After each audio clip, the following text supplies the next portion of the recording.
Olha, tomar aqui mais um vídeo, mano. E eu tô aqui no capítulo 40, porque eu pulei do 39 pro 41, não assisti esse aqui. Então vamos assistir, né? Eu assisti tudo errado, eu acho que na playlist não tá salvado aquele. Não tinha salvo esse aqui na playlist.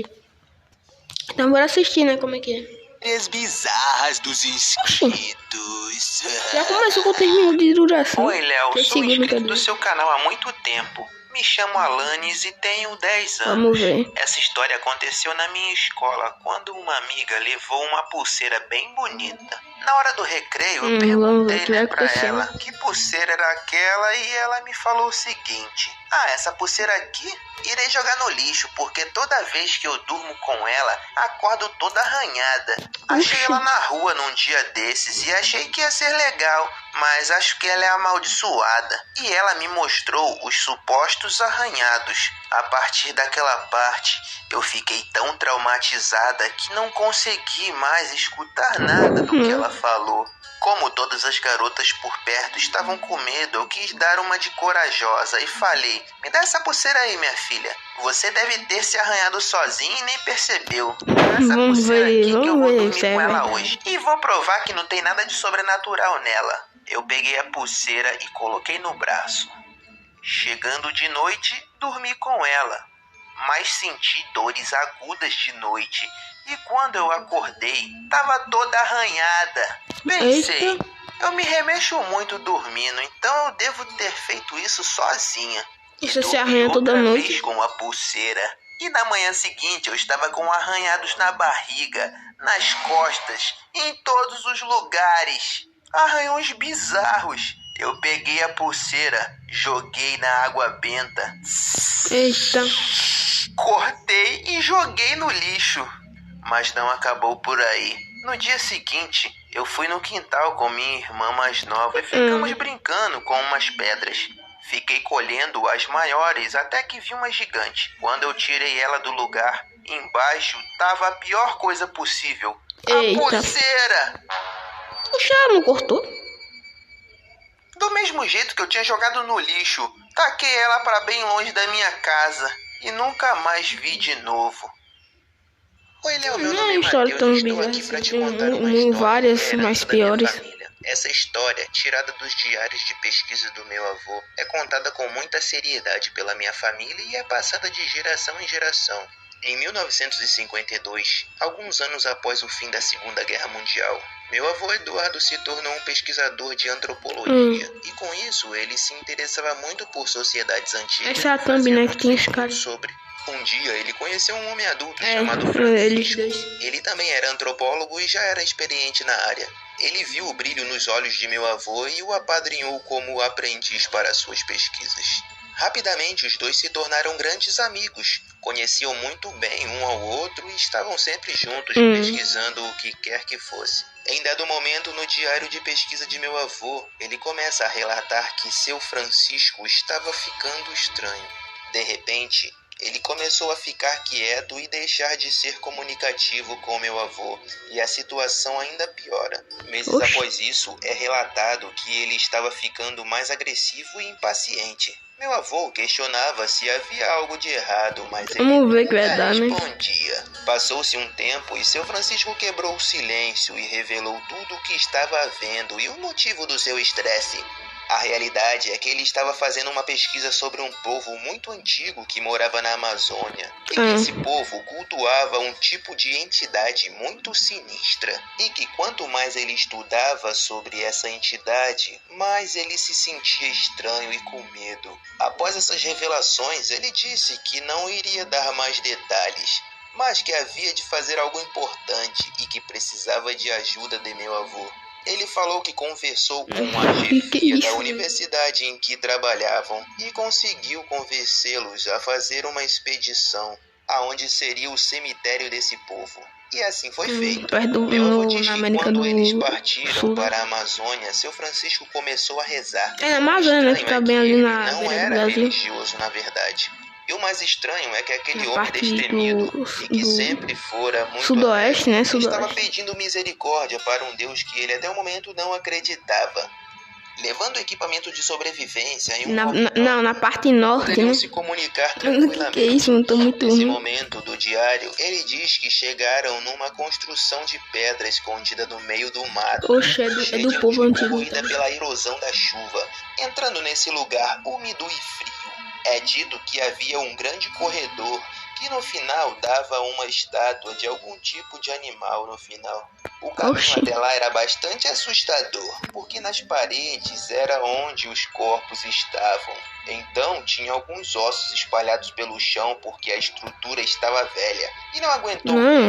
Chegando no final, o seu Francisco surpreende meu avô sacando uma chave estranha. Era uma chave velha e bastante enferrujada, no nível de ter algumas partes faltando. Com essa chave, isso tava faltando, como é que ele abriu?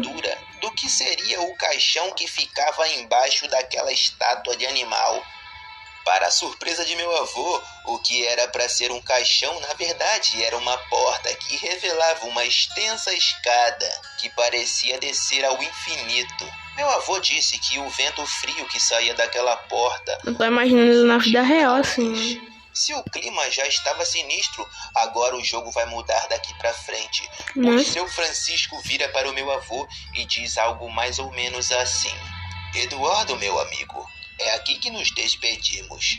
Daqui pra frente, peço-lhe que fique aqui documentando tudo o que eu lhe disser por esse walkie-talkie. Meu avô ficou revoltado, pois ele queria ir também, e sem contar que ele não abandonaria seu amigo. Se você não fizer o que eu tô mandando você fazer, voltaremos para São Paulo e nunca mais nos veremos. Meu avô, então, apesar de querer insistir, ele aceitou ficar no local. Então, seu Francisco pega sua lanterna, água e comunicador e começa a descer a escada. Sim, vai beber, né? Nesse momento, meu avô esperou uns 20 minutos até que houvesse alguma resposta. Já estava com calafrios daquele lugar escuro e mal iluminado, envolto de corpos já decompostos há séculos. E então, para o seu alívio, ele recebe uma resposta. Eduardo, está aí? Meu avô responde e já o interroga. Seu Francisco, onde você está? Eu estou muito preocupado. Então o diálogo muda completamente de rumo. Eduardo, eu estava errado. Feche tudo e corra para o acampamento. Volte para Manaus. Eles estavam hospedados lá. E relate tudo para as autoridades.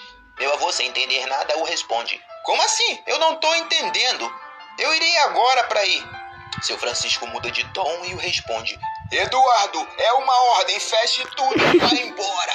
Quando Francisco para de falar, um som de estática perdura no telefone. E seu Francisco não responde mais. Meu avô não o abandonou. Ficou sentado esperando seu amigo. Até que depois de alguns 5 minutos, mais ou menos, de silêncio, ele recebe uma resposta. Eu estava errado. Eu não posso. Eu sou uma fraude. Agora eu estou condenando a todos pela minha ganância. E após isso, meu avô disse que ouviu um estrondo vindo da escadaria. Um som alto, como se algo muito pesado tivesse caído no chão. Então ele olha para a escuridão da escada e grita por Francisco. Francisco! Onde você está? Meu avô fala que nesse momento uma voz não humana, uma voz monstruosa e trêmula, fantasmagórica, o respondeu. Francisco está morto. Meu avô então fechou as escadarias e correu por sua vida. Mano, que sério que passou com o Francisco? Nunca foi a público por escolha de meu avô. Ele apenas contou para sua esposa, mas pelo visto algo deu errado, que chegou até mim também. Meu pai me diz que meu avô era muito sério e quieto. E que minha avó diz que nem sempre ele foi assim. O fato é que nunca saberemos o que mudou a vida de meu avô. E fico me questionando que se essa história realmente for verdadeira, será que a coisa ainda está naquele lugar? Mano, tô imaginando. História, Léo. Mas o vídeo todo só foi dessa história, mas tá, né? Mano, 9 minutos só de uma história, velho. Essa história aqui é mais longa, eu acho, mano. Então bora aqui pra próxima. Para mais um vídeo. Vamos ver. De histórias bizarras. Esse aqui já tava mudando nessa época. Mas esse não é um vídeo comum, e sim um especial de meia hora, que na verdade tem 20 e poucos minutos. Foi mal aí. Criar um vídeo de 30 minutos em animação é bem demorado. Mano, esse vídeo aqui vai ser o maior do canal. Vocês escutam e já deixa o like aí, 22 mano. minutos, Comenta mano. também o que você tá achando, Deve ter sofrido pra fazer, mano. Demora muito pra fazer animação. Olá, Léo, me chamo Você é Gabriel. doido. Ainda mais o cara solo, sem equipe, mano. Tudo começou com um amigo. Eu sou um Ele pouco mais começou a rápido porque eu gostar tenho de uma equipe, né? garota Mas da o cara escola. solo, velho. Até que um dia eles começaram a namorar. Deixou até de dar atenção pros amigos pra ficar com a Aí namorada. não, né, velho? Tudo Amigos sentido, primeiro, né? Via sempre os dois rindo e felizes. E ficava feliz pelo meu amigo ter encontrado alguém legal.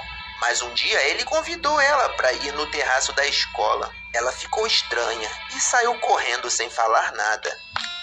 Oxi. Ele ficou preocupado por ela não estar indo mais à escola. Faltou 1, 2, 5 semanas, 1 mês, nem sinal da garota. Ia constantemente na sala dela para dar uma olhada, ver se tinha ido para a escola e nada da menina aparecer. Ele já tava ficando numa bad sinistra, mano. Ele devia estar muito preocupado, pensando que ela não queria ficar mais com ele. E pediu para sair da escola.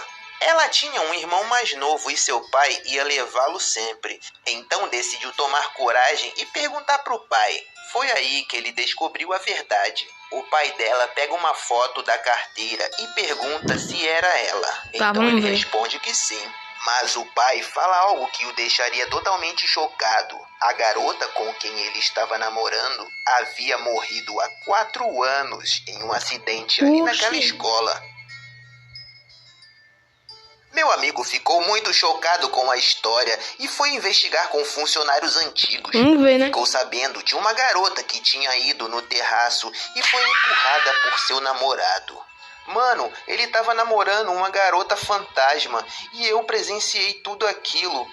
Depois dessa, meu amigo ficou meio lelé da cuca, mano, e acabou saindo da escola. Eu nunca tinha visto algo assim, Léo. Espero que você tenha gostado da minha história. Meu irmão, o que é isso, cara? O maluco tava namorando uma fantasma e nem percebeu. O gatilho aí pra menina fantasma fugir e sumir foi ele ter convidado ela a ir lá pro terraço, né? Porque ela lembrou de tudo que passou com seu ex. Ô, louco, mano. Mas eu tô me pensando assim, se tivesse dado certo, mano, qual seria o final, velho? Eu tô pensando assim.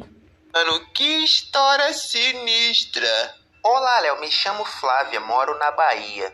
Bem, tem uma história pra te contar que aconteceu comigo quando eu tinha 8 anos de idade. Eu morava com os meus avós e eles são bastante religiosos, então sempre acordava às 5 da manhã para fazer suas orações. O meu quarto era do lado do deles e nesse dia eles estavam fazendo lá as orações e eu acabei acordando, Torneio dos inscritos, né? Eu acho que eu vou reagir a algum vídeo. Meu Deus, proteja nossa família de todas as forças do mal, das coisas ruins, dos capirotos, vem aqui e salva nós, Deus, por favor. A oração dela. Bom, até aí tudo bem, até que eu olhei em direção à porta do meu quarto que ficava de frente para minha cama.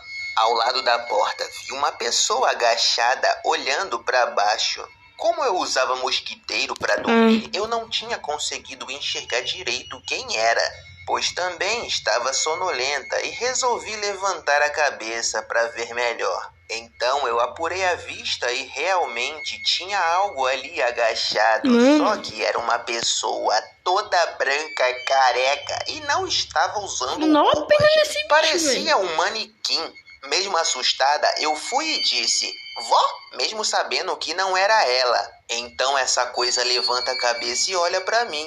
Mano, não tinha olhos, boca e nem nariz. Realmente parecia um manequim, era todo pálido, bem branco. Quando ele virou pra mim, eu entrei em pânico. Mano, uma coisa que eu tenho pra falar, o mosquiteiro sumiu, porque, tipo, o bicho subiu em cima da cama, mas o mosquiteiro, cadê o mosquiteiro, mano? O mosquiteiro tem que ser valorizado nessa história, mano. O mosquiteiro é massa, velho. Sumiu do nada. Comecei a gritar e tapar os meus olhos, colocando o travesseiro em meu rosto, com medo de vir me pegar, né? Em seguida, meus avós entraram no quarto desesperados, querendo saber o que aconteceu. Eu ainda continuava a gritar e chorar muito. Eles olharam embaixo da minha cama, no banheiro e em outros cômodos da casa e não acharam nada e nem ninguém. Me falaram que eu estava sonhando. Mas eu continuava a dizer que eu estava acordada. Só que eles não acreditaram no que eu disse. Depois daquele dia, eu fiquei um bom tempo traumatizada. Eu tentava de qualquer forma saber o que era, mas eu não tinha acesso à internet nem celular. Até que nos meus 14 anos de idade, ganhei meu celular e resolvi pesquisar sobre aquela criatura, mas nunca descobri a sua identidade. Então um dia vi relatos sobre um ser chamado Slenderman. E foi aí que eu vi uma semelhança muito grande. Só que ele não estava de terno quando apareceu no meu quarto. Estava sem roupa. E hoje fico me perguntando, será que aquilo que foi me visitar realmente seria o Slenderman? A pior coisa que tem é ninguém acreditar no que você diz, não é mesmo? Ó, tenta gravar aí com um celularzinho quando vê algo estranho, pra ter provas suficientes aí pra todo mundo acreditar em você. E não ficar duvidando, achando que é caô. Olá, Léo, meu nome é Gabi Craft. Em uma noite por volta do ano de 2016, minha prima e minha tia tinham que ir embora. Elas estavam na minha casa e como elas não tinham carro, meu pai se ofereceu para levá-las em casa. Fomos levar elas então. Estávamos indo em direção ao carro quando vi minha gatinha Frajola. Estava comendo alguma coisa embaixo do carro. Alertei meu pai sobre isso, para tirar ela dali, evitando um acidente. Mas ele falou para deixar que o gato era bicho ligeiro e que sairia correndo quando ligasse o carro. O barulho do motor era bem alto. Daí todo mundo concordou e entramos no carro. Só que estava difícil de ligar. Era um carro velho e às vezes isso acontecia. Como morávamos num acesso, é meio inclinado a saída da nossa casa para a pista. E meu pai deixou o carro descer para pegar no tranco. Entretanto, bem na hora que meu pai soltou o freio de mão, o carro passou por cima do rabo da gatinha. Escutamos o grito e ela saiu correndo pro quintal. Ficamos muito preocupados e fomos levar o pessoal. Mais tarde, minha mãe saiu com meu pai para procurar um veterinário e não achou nada aberto. No dia seguinte, em uma manhã ensolarada, a gatinha Frajola faleceu. Fiquei muito triste com o que aconteceu com ela. E meu pai se arrependeu de não ter tirado logo a bichinha debaixo do carro. Na mesma semana, estávamos nos arrumando para sair. Daí eu olho para o canto em que a gatinha dormia. Estava meio escuro. Quando foco a visão, vejo ela deitada dormindo. Ela estava branca como um espírito e a zona do rabo dela não tinha nada. Como se tivesse sido arrancada. Ela levanta e vem até mim. Quando fui pegá-la, ela sumiu. Depois disso, nunca mais a vi novamente. Sinto saudade de minha gatinha. Meu Deus, que história trágica, meu amigo. Sempre que puderem tirar alguém do perigo, faça o quanto antes, pois podem se arrepender de não terem feito algo a tempo. Tadinho do bichinho. Olá, Léo, me chamo Matheus e tenho 10 anos. Eu vou falar uma coisa, mano. Eu conheci uma pessoa quando era pequeno que ela é desse mesmo jeito, mano. É muito parecido com o dela. Era umas 9 da noite. Minha mãe ia fazer uma pizza pra gente, mas estava faltando alguns ingredientes. Então eu, minha mãe e minha irmã fomos até o mercado comprar o que faltava. Já era um pouco tarde e tinha poucos carros no estacionamento do mercado. Minha irmã ficou para trás arrumando o cabelo no vidro do carro e eu e minha mãe entramos na frente. Até que depois de 2 minutos vejo ela entrando correndo. Parecia estar assustada e não entendi nada. Até que ela falou que tinha um palhaço seguindo ela no estacionamento. Contou que ele apareceu do nada e ofereceu doces. Ela achou estranho e não aceitou. Minha mãe falou que o palhaço devia ser funcionário do mercado. Se tiver algum veneno, alguma tipo coisa aqueles animadores de festa, sabe? Que os estabelecimentos contratam para poder agradar o público. Só que o palhaço entra no mercado. Ele era gordo e tinha uma maquiagem borrada, com uma buzina na mão e um saco de doces na outra. Parecia mais um serial killer do que outra coisa. Minha mãe disse para nós nos escondermos e fomos para trás de uma prateleira.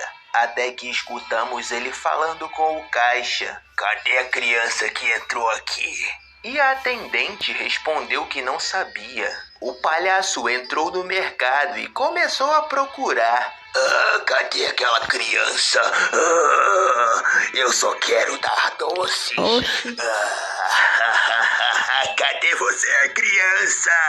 Minha mãe, na mesma hora, pegou a gente e contornamos o corredor. Até que chegamos na saída e vazamos dali. Ainda bem, Quando estávamos dentro do carro saindo, minha mãe viu pelo retrovisor o palhaço correndo atrás do carro. Até hoje não voltamos lá naquele lugar. E sempre ficamos apreensivos quando vamos à noite no mercado. Faltam 12 minutos, galera. Ficar preocupado com algum acho que vai dar uns 33 minutos. A gente tem que ficar atento também com esses palhaços aí bizarros que aparecem, né? Jesus aí, na moral, não temos paz nesse mundo não, aí. Caraca, mano, sacanagem. Meu nome é Camille, tenho 17 anos, mas quando aconteceu essas coisas eu tinha uns 8 ou 9 anos de idade. Eu sou de uma família um pouco desestruturada. Quando eu era pequena, via vultos na minha casa. Isso é uma eu também eu vi uma bruxa, não sei por quê. Pra você entender, devo dizer que meu pai me dava medo, pois a família dele mexia com voodoo. E meu pai falava sozinho. Quase sempre via ele rindo, sem ninguém por perto. E falando como se tivesse alguém ali. Eu também falo sozinho. Isso é alguma coisa? Apavorada. Teve um dia que eu não sei por qual motivo estava me sentindo insegura. Eu ia deitar para dormir, pois no outro dia ia ter aula bem cedo. Então me deitei e fechei os olhos. Senti que algo me observava e então não conseguia entrar no sono de jeito nenhum. Toda hora eu olhava para checar. Eu nunca tinha sentido isso. Por um segundo, como se fosse uma visão, vi uma coisa preta querendo me pegar.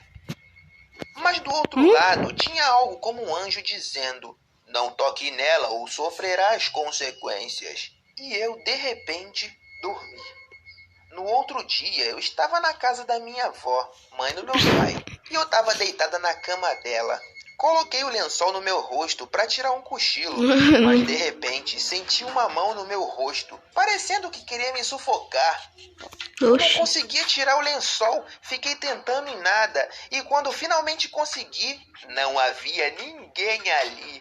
Mano, esse seu pai tem alguma coisa estranha. Isso de ruim só acontecia quando meu pai estava por perto. Quando minha mãe deu um basta e pediu o divórcio, essas coisas bizarras se foram. E nunca mais aconteceu, como se fosse uma maldição que foi desfeita. Meu Deus, que mão era essa? Ele tava tentando te sufocar. Jesus! Bom, não acho que teu pai aí queira fazer algum mal, né, pra tua família, etc. Entretanto, pelo que você tá falando aí, né, as coisas bizarras irem embora quando ele se foi, é um sinal de que ele atraía esse tipo de manifestação sobrenatural, né? Situação bem complicada essa, hein? Olá, Léo, me chamo Inácio e tenho 13 anos. Obrigado por escolher a minha história. O ano era 2019. Lá estava eu em uma sala de aula insuportável na escola. Comecei a puxar assunto com os meus amigos Cauã e Vitor. E de prosa em prosa, surgiu o assunto de espíritos. Eu, como tolo que era, zombei dizendo que espíritos não existiam e era tudo invenção de Hollywood. E só tinha em filme mesmo esses bagulho. O meu amigo Cauã era espírita, daquelas pessoas sensitivas e tal. Ele tava quieto a conversa toda desde que o assunto era espírito. Então chegou bem perto da gente, olhou fundo para nós e disse: não zombem, seus tolos, ou então os espíritos vão visitar vocês à noite. Nossa, por um momento eu gelei. Parecia que ele estava nos amaldiçoando. Zoamos um bocadinho do assunto. Nos viramos um para cada lado e assistimos o resto da aula. Eu achei que era bobagem. Pensei que ele estava querendo apenas nos assustar. Foi só eu chegar em casa que eu comecei a sentir uma energia estranha. Algumas horas depois, não vai dar certo. Você foi minha zombar. cama fica na frente da porta. Eu tava tendo muitos pesadelos aquela noite. Aí do nada eu acordei. Na porta tinha um bebê branco brilhando. De novo esse negócio de luz, lâmpada. A luz refletia por toda a minha porta. Naquela hora eu fiquei apavorado. Eu tentava chamar a minha mãe, mas eu não conseguia. Parece que o bebê reluzente me fazia não conseguir gritar. Eu tava paralisado. Parecia... Pensei que ia morrer. Ô, buzina chata danada, velho. E eu comecei a rezar loucamente. Mas estranho que eu tava rezando em voz alta e no meio do Pai Nosso, o bebê começou a falar comigo.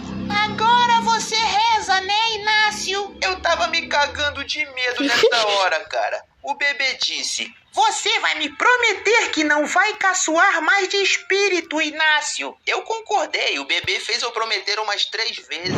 Ele disse: Inácio, não se esqueça disso nunca. Voltei a dormir. Muito tempo se passou depois disso e eu criando coragem para contar para alguém. Até que eu resolvi contar para minha avó. Eu pensei, minha avó entende disso, né? Ela pode me dar algumas respostas.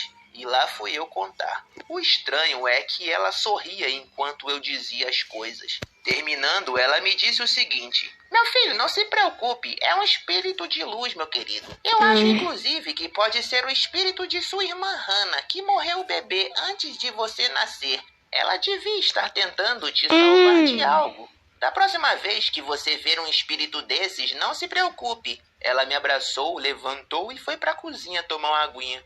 Eu fiquei aliviado que ao menos não corria perigo. Hoje, enquanto terminava essa história, me veio à cabeça. Será que o meu amigo Cauã me mandou uma coisa ruim por eu ter zoado lá na escola? Será? E o espírito da minha irmã veio me salvar? Pode ser, mano. Jesus, eu não tenho nada a falar dessa história aí. Também não. Olá, Léo, meu nome é Nelipe Feto. E essa história que nome é esse, Nelipe Feto? Criação. Ele, antes de ser adotado, soube de uma história sinistra onde morava no orfanato. E foi assim. No ano de 1995, havia um garoto chamado Fred, que vivia no orfanato. Ele foi encontrado por um grupo de profissionais de limpeza urbana. Fred havia sido jogado fora por seus pais por motivos desconhecidos. E desde então ficou vivendo no orfanato, à espera de uma família que quisesse o adotar. Fred, por não ter tido pai e mãe, via os funcionários do local como sua própria família e tinha carinho por eles. Depois de ver várias crianças serem adotadas e ele não, acabava ficando triste e achando que havia algum problema com ele. Até que um dia um casal chegou até o orfanato e foram até ele. Conversaram com o garoto e gostaram. Fred agora teria uma família de verdade. Pessoas que estaria com ele em qualquer momento de sua vida. O casal Thompson era incrível. Aparentavam ser pessoas cultas e amorosas. Não parece pelo desenho, de mas oferecer uma boa vida para Fred. Só a mãe, na verdade. A casa deles parecia um palácio de tão grande que era. Fred estava muito feliz e também impressionado com essa nova realidade que o cercava. Agora ele teria um quarto só para ele. Não precisaria dividir com mais ninguém, já que no orfanato era todo mundo junto, né? Depois de passar um belo dia com seus novos pais, foram jantar. O mordomo, o Sr. Norton, preparou uma refeição interessante. Carne de búfalo mal passada. O jovem Fred nunca tinha comido tal iguaria, mas comeu o tal prato. Chegou a hora de dormir, então foi para o seu quarto descansar. Mano, eu tô imaginando assim. Chegando no sono, ele escutou um pedido. Tipo, ele escuta essa história, né? Aí depois desse menino, né? Aí depois a história dele tá pelo Brasil todo, mano. Não pelo Brasil todo, mas por muitos lugares, mano. Muita pessoa assistindo, velho. Levantou rápido e pensou ser seus pais. Olhou para o corredor e nada. Surge alguém nas sombras. Era o mordomo, o Sr. Norton. Perguntou se estava tudo bem, que escutou algo.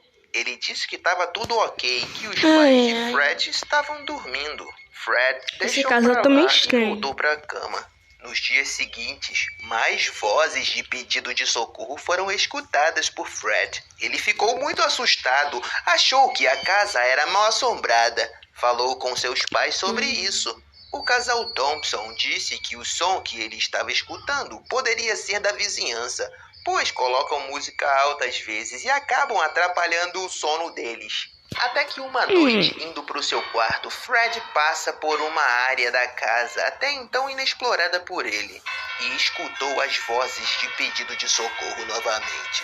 Agora sim, ele está mais convencido que tem algo de errado acontecendo. Era uma porta com tranca.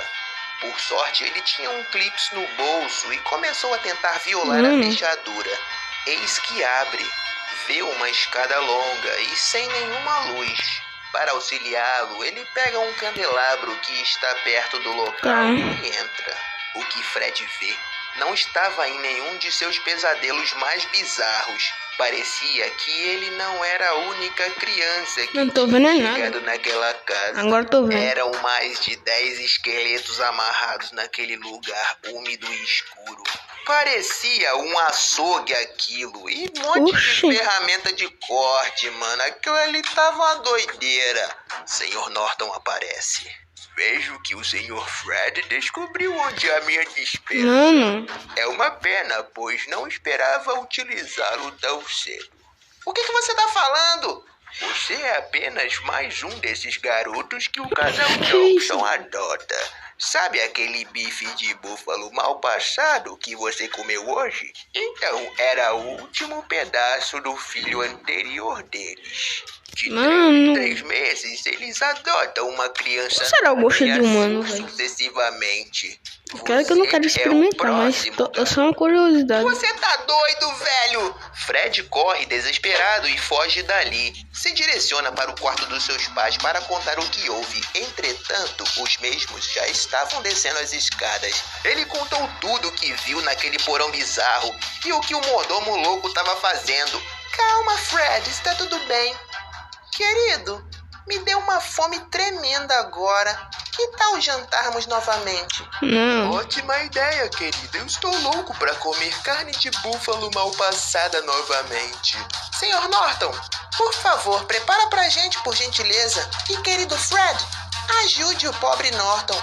Ele tá precisando de uma mãozinha. Vendo tudo aquilo, Fred conseguiu escapar deles, pulando a janela e conseguindo fugir para a mata. Diferente das muitas crianças que estiveram ali e não conseguiram escapar. Caracas, meu Deus do céu, o que tá acontecendo, meu irmão? E, manos, muito obrigado por terem assistido até aqui. Caraca, mano, especial História Bizarras dos Inscritos de quase 30 minutos, hein? Deixa aí nos comentários deu mais de 30 minutos, na verdade. Qual foi a história mais bizarra que mais te deixou com medo, beleza? E lembrando... Mano, eu acho que a mais bizarra, mesmo, acho que foi... essa aqui, mano, acho que foi essa aqui e daquele pai macumbeiro, parece, aquele pai lá, que da menina lá. E essa aqui, acho que foi as mais bizarras.